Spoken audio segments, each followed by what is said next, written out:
বাংলা ভাষা ও সাহিত্যের ডিজিটাল ক্লাসে দ্বাদশ শ্রেণীর সকল শিক্ষার্থীকে স্বাগত জানাই। আজ আমরা সেই মানুষটির সৃষ্টি সম্পর্কে অবগত হব যে মানুষটি বাঙালির আবেগ তথা প্রাণসত্তাকে এগিয়ে নিয়ে চলেছেন তার সৃষ্টি সম্ভারের মধ্য দিয়ে। মনের আনন্দ আর প্রাণের আবেগ যা সৃষ্টির মধ্যে আমরা খুঁজে পাই, সকালের আনন্দের সময়ে তার সৃষ্টি আমাদের সে আনন্দকে পূর্ণতা দেয়, আর সন্ধ্যায় যখন ক্লান্ত দেহ মন একটু স্বস্তি খোঁজে তখন তার সৃষ্টি সম্ভার আমাদের আবার স্বস্তি দেয় সেই ক্লান্ত দেহ মনকে। রবীন্দ্রনাথ ঠাকুর। দ্বাদশ শ্রেণীর পাঠ্যে রূপনারায়ণের কুলে কবিতাটি অবস্থান করছে।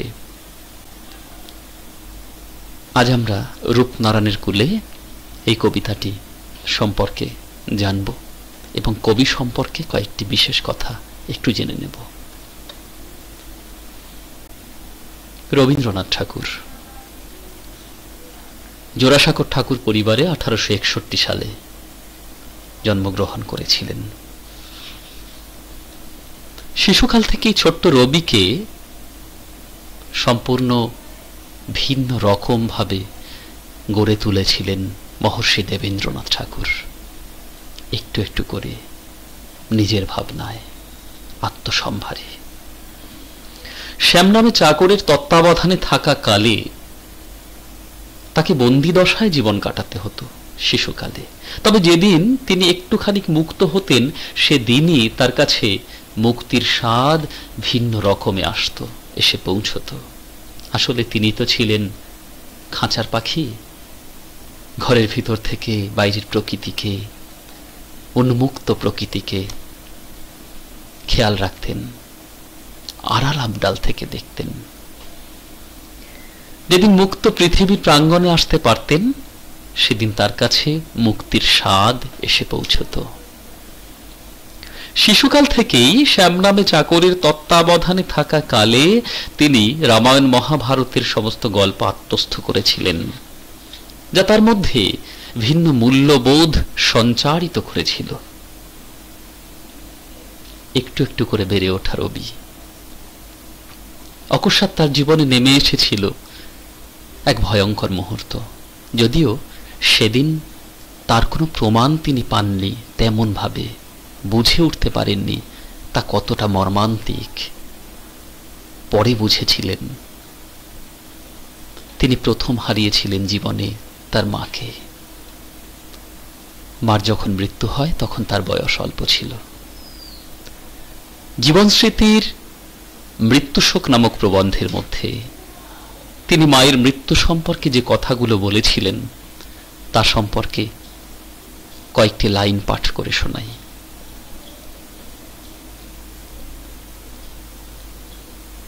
একজন পুরাতন দাসী আমাদের ঘরে ছুটিয়া আসিয়া চিৎকার করিয়া কাঁদিয়া উঠিল, ওরে তোদের কি সর্বনাশ হল রে। তখনই বউ ঠাকুরানী তাড়াতাড়ি তাহাকে ভর্ৎসনা করিয়া ঘর হইতে টানিয়া বাহির করিয়া লইয়া গেলেন, পাছে গভীর রাতে আচমকা আমাদের মনে গুরুতর আঘাত লাগে এই আশঙ্কা তাহার ছিল। স্তিমিত প্রদীপে অস্পষ্ট আলোকে ক্ষণকালের জন্য জাগিয়া উঠিয়া হঠাৎ বুকটা দমিয়া গেল, কিন্তু কি হইয়াছে ভালো করিয়া বুঝিতেই পারিলাম না। প্রভাতে উঠিয়া যখন মার মৃত্যু সংবাদ শুনিলাম তখনও সে কথাটার অর্থ সম্পূর্ণ গ্রহণ করিতে পারিলাম না। বাহিরের বারান্দায় আসিয়া দেখিলাম তাহার সুসজ্জিত দেহ প্রাঙ্গণে খাটের উপর শয়ান, কিন্তু মৃত্যু যে ভয়ঙ্কর সে দেহে তাহার কোনো প্রমাণ ছিল না। সেদিন প্রভাতের আলোকে মৃত্যুর যে রূপ দেখিলাম তাহা সুখ সুপ্তির মতোই প্রশান্ত ও মনোহর। জীবন হইতে জীবনান্তের বিচ্ছেদ স্পষ্ট করিয়া চোখে পড়িল না।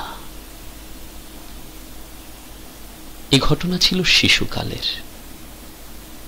সেদিন বুঝতে পারেননি ছোট্ট রবি মৃত্যুর সেই কষ্টকর মুহূর্ত, বিচ্ছেদের সেই ভয়ঙ্কর বেদনা।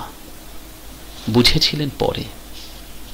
মৃত্যুশোক প্রবন্ধেই তিনি বলছেন, কিন্তু আমার 24 বছর বয়সের সময়ে মৃত্যুর সঙ্গে যে পরিচয় হইল তাহা স্থায়ী পরিচয়, তাহা তাহার পরবর্তী প্রত্যেক বিচ্ছেদ শোকের সঙ্গে মিলিয়া অশ্রুর মালা দীর্ঘ করিয়া গাঁথিয়া চলিয়াছে। মৃত্যু সম্পর্কে সত্যি এক বিচ্ছেদের বেদনাবহ মুহূর্ত তিনি অনুভব করলেন তখন। রবি ঠাকুর সম্পূর্ণ জীবৎকালে অসংখ্য কাছের মানুষকে হারিয়েছেন, আর কাছের মানুষকে হারানোই তো মৃত্যুর সমান। মৃত্যু একটি মানুষের জীবনে বারবার আসে, মুক্তি আসে একবার। মৃত্যু কাছের মানুষকে হারানোর যন্ত্রণা, মুক্তি সংসার জীবন থেকে নিজের বিচ্ছেদের সংবাদ দেয়। তাই রবি ঠাকুরের জীবনে বারে বারে মৃত্যু এসেছে। মৃত্যুঞ্জয় কবিতায় সে কথাই কবি বলে গেছেন। মৃত্যুঞ্জয় কবিতার প্রথম পর্বে তিনি বলেছিলেন, দূর হতে ভেবেছিল মনে দুর্জয় নির্দয় তুমি, কাপে পৃথ্বী তোমার শাসনে তুমি বিভীষিকা। মৃত্যু সম্পর্কে কবির ধারণা ছিল সে বিভীষিকা, কিন্তু মৃত্যু যখন বারে বারে কবির মন প্রাণকে বিষিয়ে দিতে শুরু করলো, অন্ধকার গভীর কোণে পৌঁছে দিতে শুরু করলো, তখন কবি দেখলেন মৃত্যুকে জয় করবার একটাই পথ, মৃত্যুকে মেনে নেওয়া। আর সেই মৃত্যুকে মেনে নিতে পারলেই তখন মৃত্যু শোক হয়ে আমাদের দেহ মনকে আবিষ্ট করতে পারে না, কবি বুঝেছিলেন।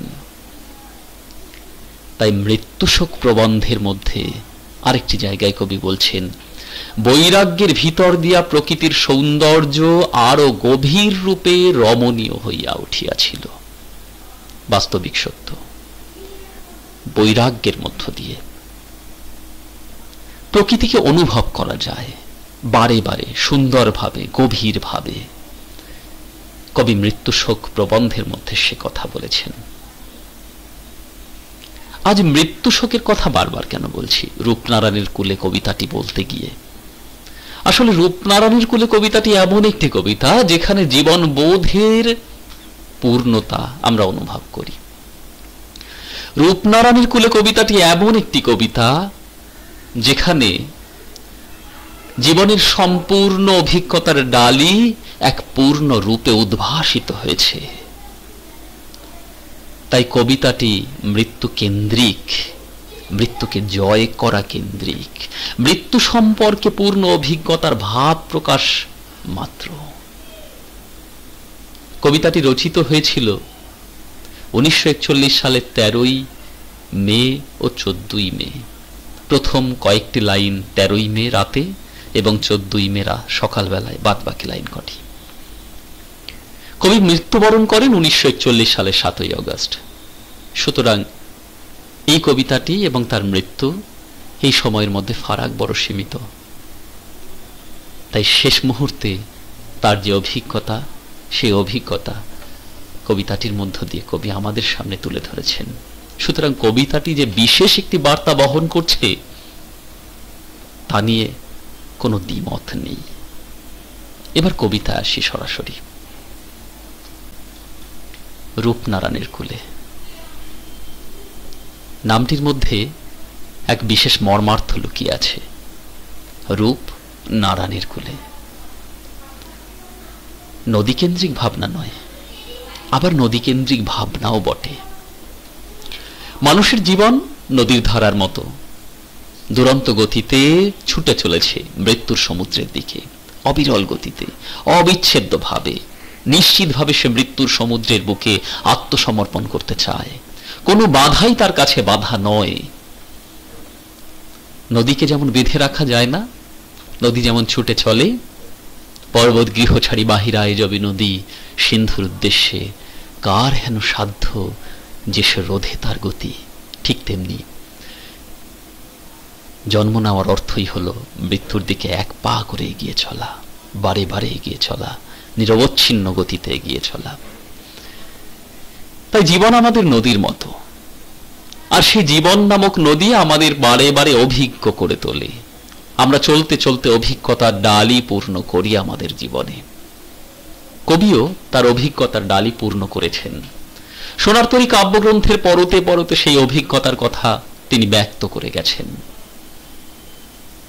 রাশি রাশি ভাড়া ভাড়া ধান কাটা হলো সারা, ভরা নদী খুরোঢার ধারা, খর পরশা, কাটিতে কাটিতে ধান এলো বরষা। কবি বলেছিলেন সোনারতরী কাব্যগ্রন্থের সোনারতরী নামক কবিতায়। সত্যি তো, আমরা জীবনে প্রতি মুহূর্তেই অভিজ্ঞতার ছোট্ট ছোট্ট স্বর্ণরূপ,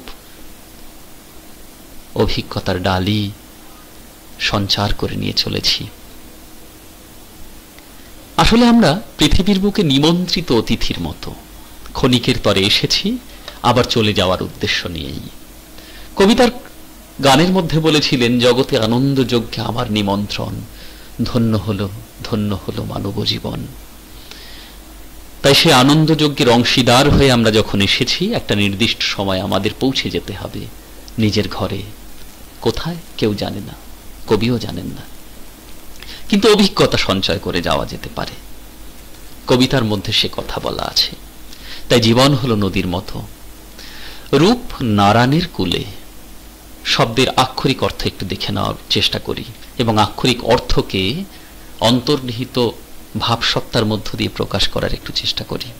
রূপ শব্দের অর্থ হল সৌন্দর্য বা ব্যক্তিত্ব বা সত্তা। যে সত্তা বা সৌন্দর্য বা ব্যক্তিত্ব একটি মানুষকে পূর্ণ রূপে উপস্থাপন করে, সে কে, সে কি করতে চায়, কি বলতে চায়, তার মধ্য দিয়ে। নারায়ণের চলিত শব্দ, আমরা এই শব্দটি সাধুরূপ যদি দেখি তাহলে নারায়ণের। নারায়ণ শব্দটিকে যদি প্রত্যয় নির্ণয় করি হয় নর যুক্ত আয়ন। নর অর্থাৎ মনুষ্য, অর্থাৎ মানুষের কথা যেখানে হয়, মানুষ সম্পর্কে যা কিছু বলা হয় তাই নারায়ণ। শব্দটিকে একটু অন্যরকম করে যদি ভাঙি তাহলে দাঁড়ায় নার যুক্ত অয়ন, নারায়ণ। নার শব্দের অর্থ হলো মোক্ষ। মোক্ষ হলো জীবনের পূর্ণতা, যে মোক্ষের মধ্য দিয়ে মুক্তির সন্ধান করা যায়। অয়ন শব্দের অর্থ হলো অভিলষিত জ্ঞান।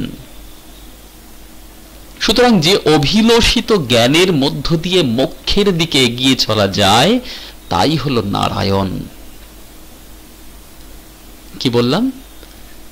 যে অভিলষিত জ্ঞানের মধ্য দিয়ে মোক্ষের দিকে এগিয়ে চলা যায় তাই হলো নারায়ণ। তাহলে যে সত্তা, রূপ শব্দের অর্থ সত্তা বা ব্যক্তিত্ব বা সৌন্দর্য, তাহলে যে ব্যক্তিত্ব অভিলষিত জ্ঞানের মধ্য দিয়ে মোক্ষের দিকে এগিয়ে চলতে চায় সেই হলো রূপ নারায়ণ বা রূপ নারায়ণ চলিত ভাষায়। তাহলে যে মানুষটি, যে ব্যক্তিত্বটি অভিলষিত জ্ঞানের মধ্য দিয়ে, জীবনের সম্পূর্ণ অভিলষিত জ্ঞানের মধ্য দিয়ে মোক্ষের দরজায় পৌঁছে গেছে, তিনি রূপনারায়ণের কোলে অবতীর্ণ হয়েছেন। এবার তিনি নদী পার হয়ে পৌঁছে যাবেন পরকালের দরজায়। রবি ঠাকুর জীবনের অন্তিম সময়ে এসে সে কথাই বলতে চাইলেন যে তিনি পৌঁছে গেছেন সেই দরজায়, সেই কূলে, সেই তীরে যেখানে ব্যক্তিত্ব রবি ঠাকুর তার অভিলষিত জ্ঞানের মধ্য দিয়ে মোক্ষ লাভের দরজায় আজ পৌঁছে গেছেন। তাই কবিতার নামকরণ হয়েছে রূপনারায়ণের কূলে।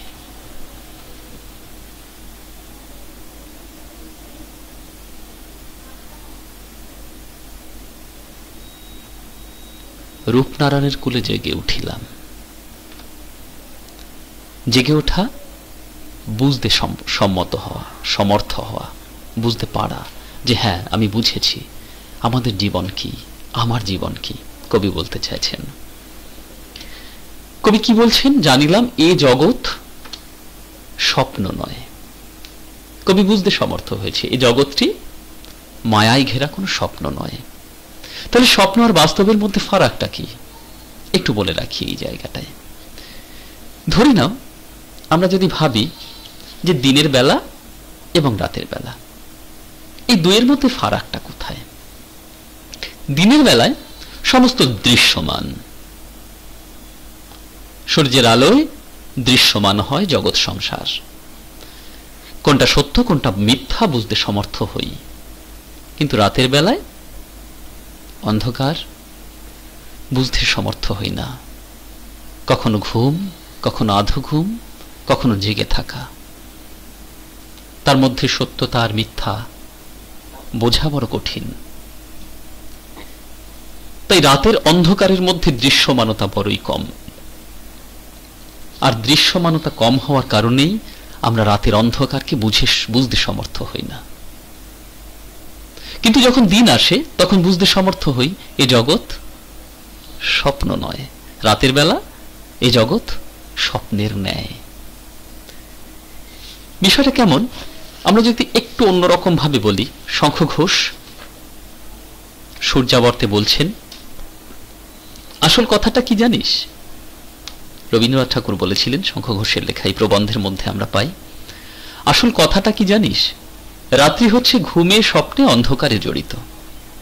এই স্বপ্ন মানুষের বুদ্ধিকে দুঃখ দিয়ে বেড়ায়। এই কুহেলিকা যখন সরে যায় তখনই দেখা যায় সত্যের রূপ। অর্থাৎ রাত যখন চলে যায় তখন আমরা দেখতে পাই দিন এলো, আর দিনে সব পরিষ্কার। আমরা রাত্রিবেলায় থাকি সেই কুহেলিকায় আচ্ছন্ন হয়ে।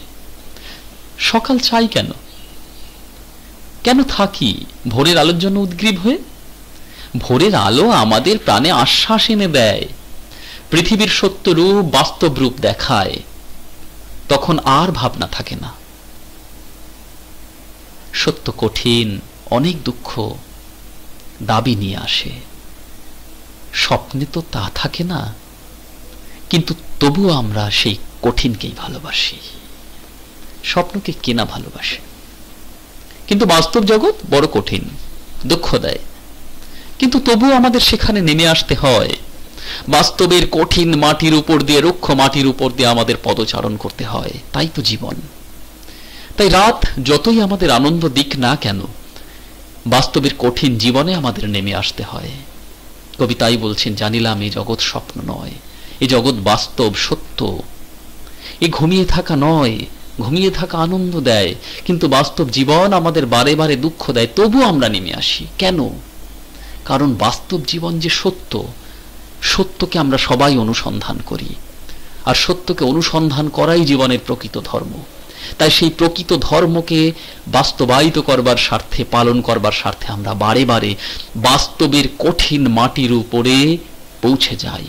তাই দিনের আলোর জন্য অপেক্ষা করি, যতই বারবার রাত নেমে আসুক না কেন, দুঃখ যতই নেমে আসুক না কেন, মৃত্যুর প্রহর না গুনে আমরা আবার বেঁচে থাকতে চেষ্টা করি। একটু একটু করে বাঁচি, বারবার বাঁচি। কবি তাই বলছেন এখানে, রক্তের অক্ষরে দেখিলাম আপনার রূপ। জীবনে যখন দুঃখ নেমে আসে, স্বজনকে হারাই, আমাদের জীবন কি? আমাদের জীবন হলো স্বজন হারানো নামক এক একটি ফুলের পূর্ণ মালিকা। একটি মালা গাঁথতে যেমন অসংখ্য ফুল লাগে, আমাদের জীবন ঠিক তেমনি অসংখ্য দুঃখ নামক ফুলের মালা ছাড়া আর কিছু নয়। অসংখ্য মানুষকে হারাই, পিতা মাতা ভ্রাতা ভগিনী, কাছের মানুষ বন্ধু সবাইকে হারিয়ে ফেলি একজন একজন করে। তাহলে জীবন আসলে কি? জীবন আসলে এক একটি হারানো বেদনা, যা ফুলের ন্যায়। সে হারানো রক্তমাখা ফুলের ন্যায় বেদনার সম্মিলিত প্রবাহই হলো জীবন।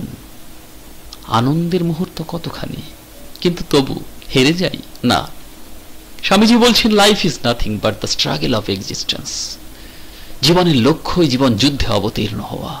আমরা আসলে এক একজন সৈনিক, তাই জীবন যুদ্ধে অবতীর্ণ হয়ে আমরা এগিয়ে চলেছি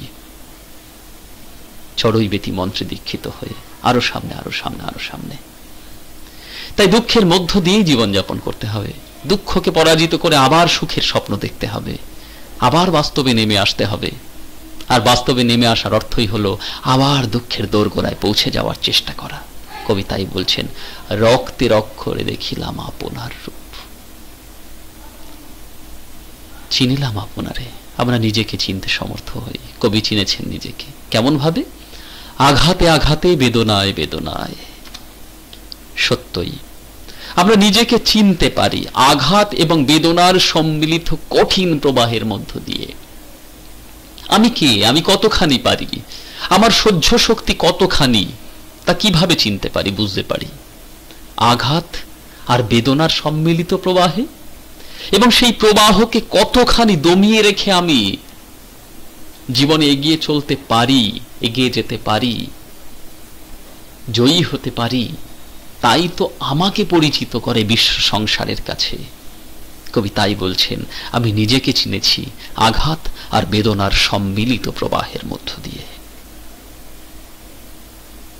কবি রূপনারায়ণের কুলে কবিতার এই অংশটির মধ্যে এভাবেই জীবন বোধের কথা আমাদের সামনে তুলে ধরেছেন। আমরা পুরো কবিতাটিকে দুটো ক্লাসে ভেঙেছি। প্রথম অংশে এতটুকুই থাক, দ্বিতীয় অংশের মধ্য দিয়ে বাদবাকি যে কটা লাইন আছে সে কটা লাইন এবং তার সঙ্গে সঙ্গে এই কবিতাটি থেকে কি ধরনের প্রশ্ন হতে পারে তার আলোচনা এর পরের ক্লাসে আসব। আজ এতটাই থাক। সবাইকে ধন্যবাদ এবং একটাই প্রার্থনা, বাংলা সাহিত্য ভাষা আমাদের প্রচেষ্টায় মধুর হয়ে উঠুক। চলো এগিয়ে চলি রবীন্দ্রনাথকে সঙ্গী করে।